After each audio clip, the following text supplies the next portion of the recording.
네, 안녕하세요. 라로고TV입니다. 오늘은 바이오 로봇 조선의 수급이 몰렸습니다. 관련 종목들 타점 잡는 실전 훈련하면서 단타 매매 공식까지 말씀드리도록 하겠습니다. 구독, 좋아요, 댓글은 영상 제작에 큰 힘이 됩니다.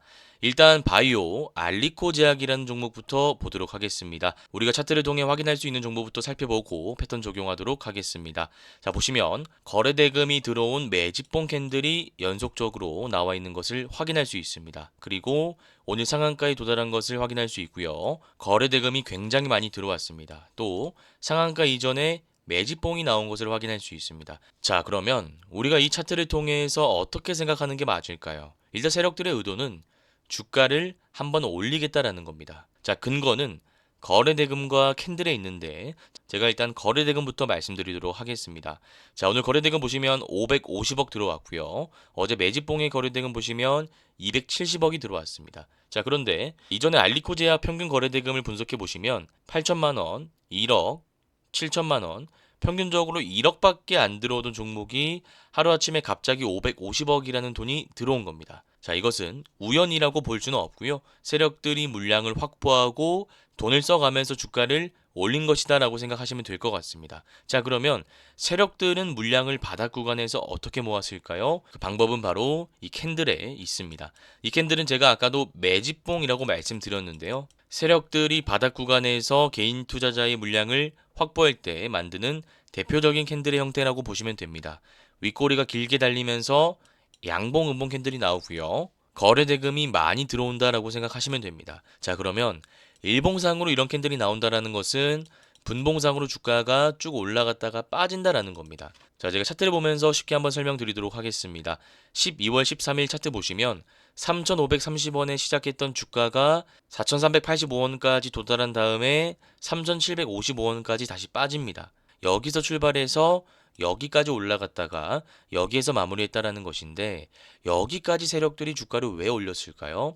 앞에 물려있는 사람들에게 기회를 주는 겁니다. 지금 여러분들 많이 힘드시니까 저한테 오늘 물량을 넘기세요라고 이야기하고 있는 겁니다. 자, 그러면 바닥 구간에서 담았다가 물려있던 개인 투자자들은 이 매집봉이 나올 때 물량을 던질 수밖에 없습니다. 그래서 이 알리코 제약이라는 차트를 분석할 때는 우리가 매집봉, 거래대금, 그리고 상한가 패턴을 여러분들이 확실하게 이해하고 있어야 됩니다. 자, 그러면 이 종목은 상한가에 도달한 종목이니까 분봉을 살펴봐야 되는데 59분에 상한가를 닫고 나서 살짝 풀었다가 다시 상한가를 닫은 모습입니다. 자, 우리가 동시호가 부근에서 상한가를 닫았을 때는 시간 외도 한번 분석해 주는 게 중요하다고 말씀드렸죠.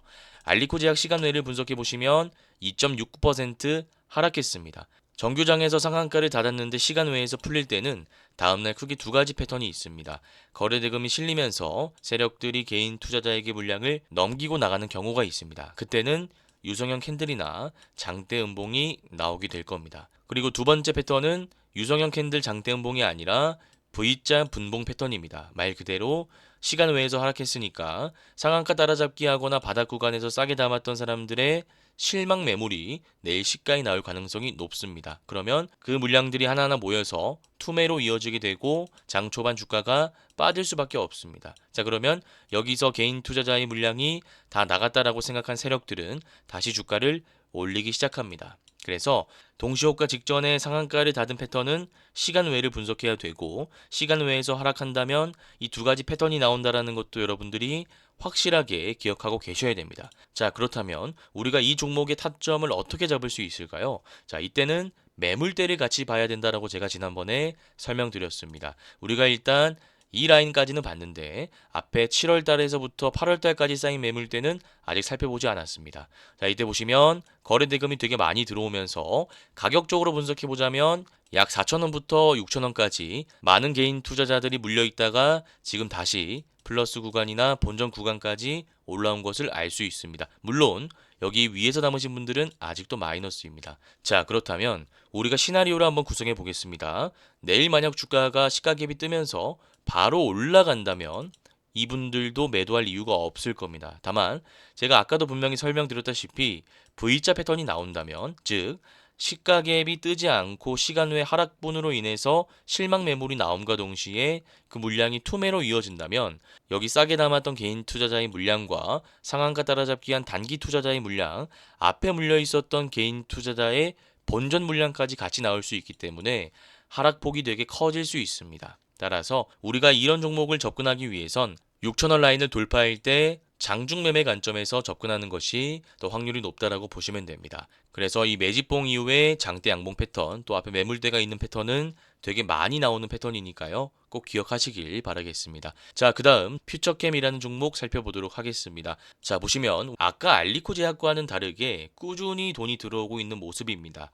거래대금이 꾸준히 들어오면서 추세 상승하고 있는 구간에서는 우리가 추세 매매 패턴을 적용할 수 있습니다. 일단 우리가 이 패턴을 적용하기 위해선 추세의 지지 라인을 그릴 수 있어야 됩니다. 보시면 여기가 저점이고요. 여기가 저점입니다. 그리고 여기도 저점입니다. 그러면 이 저점들이 올라가는 것을 확인하고 연결시킵니다. 이 라인들이 추세의 지지 라인이 됩니다. 자, 그러면 추세의 저항 라인은 어디가 될까요? 이런 구간이 추세의 저항 라인이라고 보시면 됩니다. 그것도 마찬가지로 연결하면 추세의 고점 라인이 점점 올라가는 것을 확인할 수 있습니다. 자, 그러면 이 전체적인 그림을 우리가 뭐라고 합니까? 추세대라고 합니다. 정확히 말하자면 상승 추세대라고 하고요. 여기가 추세 지지 라인, 여기가 저항 라인입니다. 저항 라인 돌파할 때 할 수 있는 매매가 있고요. 지지 라인 형성될 때 분할 매수하는 방식이 있는데 아무래도 추세 저항 라인 돌파할 때 들어가는 매매는 실시간으로 우리가 대응을 해야 되다 보니까 직장인 자영업 하시는 분들 또 손이 느리신 분들은 추세 저항 라인 돌파할 때보다는 지지 라인에서 매수하는 게 확률적으로도 그렇고 조금 더 안정적이다라고 생각하시면 됩니다. 자, 그러면 우리가 매수할 수 있는 자리는 아까 저점을 여기로 잡았으니까 지금이 아니라 여기까지 빠질 때 들어가면 된다라고 생각하시면 됩니다. 지금 앞에 매물대가 형성되어 있기 때문에 여기 물량이 빠질 가능성이 높습니다. 그러면 이 구간에서 분할 매수 통해서 물량 모아가고 반등 줄 때 짧게 5에서 10% 먹고 나오는 패턴이다라고 보시면 됩니다. 그래서 제가 바이오 관련주 알리코 제약 퓨처캠 짧게 한번 정리해 보자면요. 알리코 제약은 매집봉이 계속 나오면서 상한가에 도달한 종목입니다. 상한가에 도달할 수 있었던 이유는 세력들이 물량 매집을 확실하게 해놓은 상태였기 때문이다라고 제가 강조드렸고요. 앞에 보시면 매물대가 쌓여 있는데 지금 들어가는 것보다는 매물대가 쌓여 있기 때문에 이 전고점 라인인 6천원 라인을 돌파할 때 장중 돌파 매매 관점에서 들어가는 것이 더 효율적인 종목이다라고 말씀드렸습니다. 퓨처캠 같은 경우에는 추세의 지지라인 패턴을 이용해서 지금 들어가는 것이 아니라 추세의 지지라인까지 빠지길 기다렸다가 분할 매수 관점에서 모아가는 전략이 유효하다라고 말씀드렸고 여기까지 보시면 안 되고 추세의 상단 라인까지 짧게 보는 매매를 지향하셔야 됩니다. 이 두 가지 패턴은 자주 나오는 패턴이니까 꼭 기억하시길 바라겠습니다. 자, 그 다음 로봇 관련주 사면이라는 종목 살펴보도록 하겠습니다. 자, 차트 보시면 거래 대금이 꾸준히 들어오고 있고요. 앞에 매물대가 있었던 흔적도 보입니다. 우리가 방금 살펴본 퓨처캠과 조금 비슷한 차트다라고 할 수 있는데요. 퓨처캠 같은 경우에는 매물대를 소화하지 못한 상황 속에서 바닥 구간 상승 추세가 만들어진 종목이다라고 받아들이시면 되고요. 사면 같은 경우에는 매물대를 소화한 종목입니다. 자, 그러면 여기서 우리 구독자님들이 매물대를 소화했다 돌파했다라는 이 기본적인 의미를 이해하실 수 있어야 됩니다. 자, 매물대라는 것은 제가 예전에도 강조드렸지만 개인 투자자가 물려있다라는 뜻입니다. 자, 쉽게 얘기해서 퓨처캠 같은 경우에는 26,000원 위로 다 물려있는 상태입니다. 지금의 주가가 25,650원이니까 당연히 여기 물려있다라고 볼 수 있는 거죠. 자, 반면에 사면 보도록 하겠습니다. 이때 매물대 보시면 약 7,000원부터 13,900원까지 형성된 것을 알 수 있는데 지금의 주가가 얼마죠? 14,500원입니다. 자, 그러면 가격적으로 봤을 때 여기에 매물대보다 지금의 주가가 더 높게 형성이 되어 있으니까 매물대를 소화했다라고 볼 수 있는 겁니다. 당연히 퓨처캠보다는 사면이 올라갈 확률이 더 높은 겁니다. 그래서 이 매물대에 대한 기본적인 개념을 여러분들이 이해해 주셔야 되고요. 파동 논리도 여러분들이 잘 기억해 주셔야 되는데 2024년 12월 말부터 상승 파동이 쭉 나오고 나서 주가가 빠지고 다시 기준봉이 만들어졌습니다. 자, 제가 결론만 말씀드리자면 이런 패턴일 때는 지금 종가에 바로 들어가는 것이 아니라 이 라인을 돌파하는 것을 확인하고 들어가는 것이 중요합니다. 왜냐하면 여기서 바로 전고점을 돌파하고 올라가는 경우도 있습니다만 기준봉을 만들어 놓고 개인 투자자들을 유입시킨 다음에 박스권을 통해서 물량을 덜어내고 다시 올라가는 경우도 있기 때문입니다. 그래서 우리가 좀 안전하게 하려면 지금 자리에서 종가에 들어가는 것보다는 이 15,750원을 돌파하는 거래대금 실린 장대 양봉이 들어오는 것을 확인하고 이때 종가에 들어가면 됩니다. 자, 그러면 여기서 여러분들이 의문점을 가지셔야 되는 건 박스 구간을 만들기 때문에 오늘 종가에 들어가지 않고 전고점을 돌파하는 장대 양봉이 나올 때 들어가야 된다는 것을 우리가 지금 배웠습니다. 자, 그런데 왜 거래 대금이 많이 들어와야 될까요? 이거를 여러분들이 기본적으로 이해하고 계셔야 됩니다. 그냥 거래 대금이 많이 들어오는 게 좋은 거니까 많이 들어와야 된다고 제가 말씀드린 걸까요? 아닙니다. 자, 이것도 마찬가지로 매물대인데요. 우리가 이것은 소화했다라고 봤으니까 볼 필요가 없습니다. 자, 문제는 여기에 담은 개인 투자자들이 아직도 있다라는 겁니다. 그것을 우리가 어떻게 할 수 있죠? 거래 대금을 통해서 알 수 있습니다. 오늘 2,200억이 들어왔는데 앞에 평균적으로 쌓인 거래 대금은 오늘의 상승파동 거래 대금보다 훨씬 많은 거래 대금이 쌓여 있다라는 것이고 그 말인즉슨 많은 개인 투자자들이 지금 수익 구간이라는 겁니다. 자, 그러면 이분들이 아직 물량을 가지고 있다라는 것은 나중에 주가가 올라가려고 할 때 저항 물량으로 전환될 수 있다라는 것이기 때문에 주가가 빠질 가능성이 생깁니다. 그래서 이 물량을 받아내는 것을 확인해야 된다라는 것이고 이 물량을 받아내는지 확인할 수 있는 객관적인 지표는 거래대금입니다. 따라서 거래대금이 많이 들어오면서 돌파해야 이 물량들을 받아냈다라는 것을 확인할 수 있는 부분이기 때문에 우리가 안전하게 이때 종가에 들어갈 수 있는 겁니다. 그래서 이 패턴도 자주 나오는 패턴이니까 꼭 기억해 주시길 바라겠습니다. 자, 그 다음 해성 에어로보틱스라는 종목 살펴보도록 하겠습니다. 마찬가지로 차트를 통해서 확인할 수 있는 객관적인 정보부터 살펴보도록 하겠습니다. 일단 보시면 앞에 거래대금 실린 윗골이 달린 캔들 보입니다. 제가 아까 종목을 통해서도 설명드렸지만 세력들이 물량을 확보할 때 나타날 수밖에 없는 캔들입니다. 매주봉이라고 생각하시면 되고요. 그 이후에 물량을 확보한 세력들이 121선 터치하는 장대 양봉을 만들어 놓고 상승 파동을 한 번 더 진행시켰습니다. 그리고 나서 다시 빠지는데 중요한 라인이라고 할 수 있는 121선을 이탈하지 않았습니다. 자, 그러면 우리가 이 종목 같은 경우에는 두 가지 패턴을 활용해서 매매할 수 있습니다. 박스권 패턴, 전고점 돌파 패턴인데요. 일단 첫 번째 패턴부터 제가 말씀드리자면 121선을 이탈하지 않고 이 부근에서 반등이 한번 나왔으니까 다시 121선 부근까지 떨어지길 기다렸다가 단기 박스권의 지지라인에서 매수를 하는 겁니다.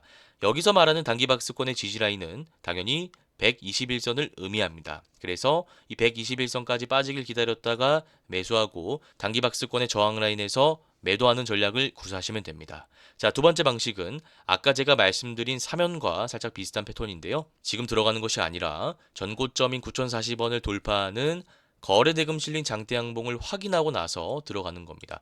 마찬가지로 이때 거래대금이 왜 많이 들어와야 될까요? 여기 매물대가 있기 때문입니다. 이 사람들의 차익 물량과 본전 물량, 손절 물량을 확인할 수 있는 유일한 객관적인 지표는 거래대금밖에 없기 때문에 이 거래대금을 확인하고 들어가야 된다는 것입니다. 그래서 이거는 정답이 없고요. 성향에 따라 하시면 됩니다. 내가 성격이 좀 급하고 뭔가 빠르게 결과가 나와야 된다라고 생각하시는 분들은 박스권의 눌림 자리에서 들어가는 것이 아니라 제가 말씀드린 9,040원 전고점 돌파하는 거래대금 실린 장대 양봉이 나올 때 종가 매매 관점에서 진입하시면 됩니다. 자, 반대로 성격이 조금 차분하시고 돌파 매매 같은 거 싫어하시고 실시간 대응이 어려운 직장인 자영업 하시는 분들은 이런 자리 돌파할 때 종가에 들어가는 것보다는 조금 편하게 박스권의 지지라인에서 매수해서 올라갈 때 매도하는 전략을 구사하시면 됩니다. 이거 성향에 따라 나뉘는 거니까요. 이런 패턴도 있구나라고 생각하시면 될 것 같습니다. 자, 그 다음 조선 섹터의 동성화인텍 살펴보도록 하겠습니다. 사실 동성화인텍과 삼성중공업은 비슷하다라고 할 수 있습니다. 결국 우리가 추세의 지지라인 패턴을 이용해서 매도하는 전략인데요. 차이점이라고 한다면 추세의 기울기가 다르다라고 생각하시면 됩니다. 핵심 원리는 같기 때문에 제가 추세의 지지라인 설정하는 방법과 저항선 설정하는 방법 다시 한번 설명드리도록 하겠습니다. 자, 일단 지지라인을 확인하는 게 중요합니다. 여기가 지지라인이고요. 여기가 지지라인, 여기도 지지라인입니다. 이런 선들이 올라가야 됩니다. 자, 그러면 이것을 하나의 선으로 연결하게 되면 추세의 지지라인이라고 할 수 있습니다. 자, 그리고 고점도 마찬가지입니다. 이런 고점들을 연결하게 되면 추세의 저항 라인이 되는 겁니다. 자, 그러면 이 안에서 상승 파동이 이론적으로 나온다라는 것입니다. 제가 아까도 퓨처 게임을 통해서 말씀드렸지만 저항 라인 돌파할 때 돌파 매매 관점에서 들어가는 것보다는 추세의 지지 라인까지 떨어지길 기다렸다가 눌림목 구간에서 분할 매수로 모아가는 전략이 더 안정적이다라고 생각하시면 됩니다. 삼성중공업도 마찬가지 관점에서 우리가 추세 매매 패턴 적용할 수 있습니다. 추세의 지지 라인 여기고요. 그 다음 여기입니다. 선이 점점 올라가니까 이것을 우리가 추세의 지지 라인이라고 할 수 있고요. 저항 라인도 마찬가지로 이렇게 설정할 수가 있습니다. 자, 그러면 이 안에서 상승 눌림을 한다라는 것이기 때문에 우리가 이 상승 구간에서 돌파를 할 때 들어갈 수 있지만 이거보다는 조금 더 안정적으로 매매할 수 있는 추세 지지라인 패턴을 이용하시는 게 좋을 것 같습니다. 자, 그리고 개별주 하늘 소재 과학도 보도록 하겠습니다. 보시면 우리가 확인할 수 있는 정보는 상승 파동이 한번 나왔다가 주가가 빠지는데 이때 보시면 거래 대금이 굉장히 많이 들어왔고요. 또 오늘 상한가가 나왔습니다. 자, 그러면 이건 제가 예전에도 말씀드렸지만 장대 음봉이 나오면서 거래 대금이 실린다라는 것은 세력들이 물량을 던지고 나간 신호라고 말씀드렸습니다. 자, 그러면 일반적으로 생각해 봤을 때 세력들이 물량을 던지고 나갔다면 주가를 관리하는 사람이 없다라는 뜻이고 그렇다면 주가가 더 하락할 수밖에 없다라고 말씀드렸습니다. 다만 이런 상황 속에서도 주가가 올라오면서 장대 음봉의 시가 라인을 돌파한다면 우리가 충분히 매매할 수 있다라고 말씀드렸는데 왜 우리가 지금 매매하지 못하고 장대 음봉의 시가 라인을 돌파할 때 매매할 수 있을까요?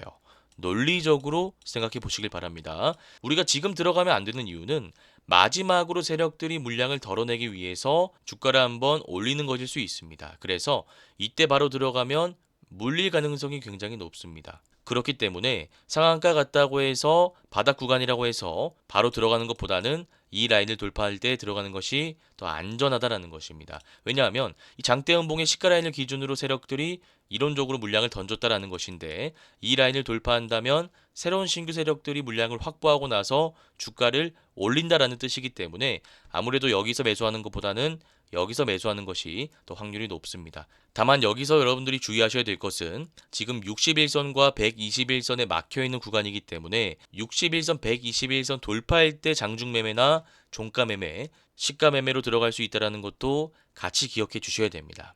네, 그래서 오늘 살펴볼 종목들은 다 살펴봤습니다. 혹시나 내용이 잘 이해가 안 가거나 추가적인 정보가 궁금하다 하시는 분들은 제가 직접 운영하고 있는 무료 차트 공부방에 들어오시면 될 것 같습니다. 여기서는 제가 매일 아침에 장초반 주도주 후보군이라고 해서 아침에 공략할 만한 종목들을 말씀드리고 있고요. 이 종목들에 대한 구체적인 차트 분석 자료도 같이 설명드리고 있습니다. 이 공부방에 들어올 수 있는 링크는 제가 고정 댓글에 남겨두도록 하겠습니다. 들어오셔서 도움받아 보시길 바라겠습니다. 네, 오늘 영상이 도움되셨다면 구독, 좋아요, 댓글 부탁드리도록 하겠습니다. 저는 내일 이 시간 다시 찾아뵙도록 하겠습니다. 감사합니다. 주린이 분들은 왼쪽 화면을 클릭하시면 되고요. 실전 단타 기법을 배워보고 싶다 하시는 분들은 오른쪽 화면을 클릭하시면 됩니다. 감사합니다.